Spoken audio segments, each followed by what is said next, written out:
Bayangkan seandainya kamu sedang duduk santai di rumah, tiba-tiba mendengar kabar yang mengejutkan.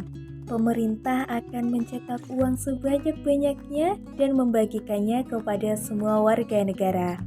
Wah, serasa impian jadi nyata kan?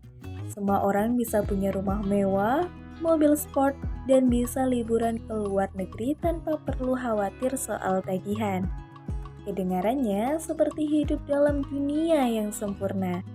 Tapi tunggu dulu, di balik impian indah ini pasti ada kenyataan pahit yang perlu kita pahami. Jadi bagaimana kalau semua orang tiba-tiba punya banyak uang? Pasti orang-orang akan berbondong-bondong membeli barang dan jasa. Di mana ketika permintaan meningkat drastis sementara jumlah barang dan jasa yang tersedia tetap sama, maka harga barang dan jasa akan naik. Inilah yang kemudian disebut dengan istilah inflasi. Lalu mengapa harga barang dan jasa bisa naik?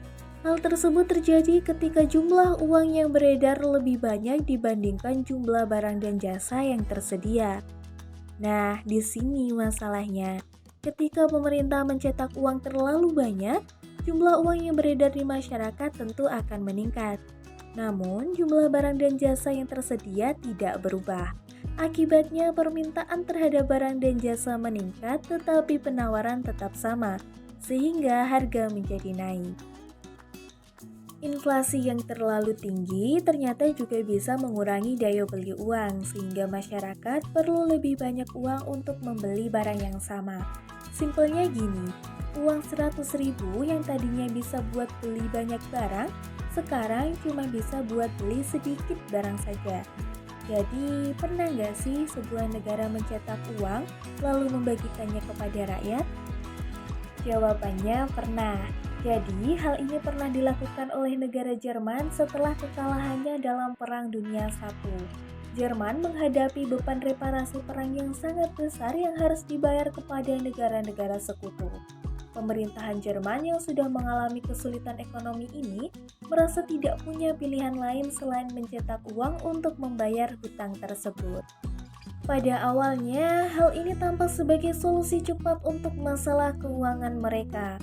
Uang baru ini kemudian didistribusikan kepada masyarakat dan digunakan untuk membayar gaji pegawai, tentara, serta berbagai kebutuhan negara lainnya.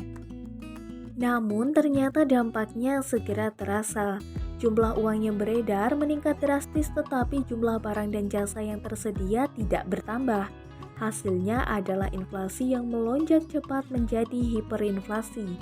Harga barang-barang naik begitu cepat sehingga mata uang Jerman Mark kehilangan nilainya dalam hitungan hari. Misalnya saja ketika harga sepotong roti yang awalnya hanya beberapa mark dalam beberapa bulan bisa naik menjadi jutaan mark. Di sini penduduk Jerman mulai mengalami kesulitan yang luar biasa. Uang tunai menjadi hampir tidak ada artinya dan orang-orang harus membawa tumpukan uang dalam gerobak hanya untuk membeli barang-barang kebutuhan sehari-hari. Bahkan di beberapa tempat, uang kertas lebih murah digunakan sebagai bahan bakar daripada membeli kayu ataupun batu bara. Orang-orang mulai beralih ke sistem barter karena uang tidak lagi memiliki nilai stabil. Untuk menghentikan krisis ini, pemerintahan Jerman akhirnya melakukan reformasi moneter besar-besaran. Pada tahun 1923, mereka memperkenalkan mata uang baru yaitu Rentenmark dan membatasi jumlah uang yang beredar. Semenjak itu, perlahan-lahan kepercayaan terhadap mata uang dan ekonomi Jerman pun mulai pulih. Jadi, sekarang kita tahu mengapa mencetak uang sebanyak-banyaknya bukan solusi yang baik untuk masalah ekonomi. Malah bisa membawa lebih banyak masalah daripada solusi. Jadi penting bagi pemerintah dan kita semua untuk memahami dan mendukung kebijakan ekonomi untuk menjaga stabilitas dan pertumbuhan yang berkelanjutan.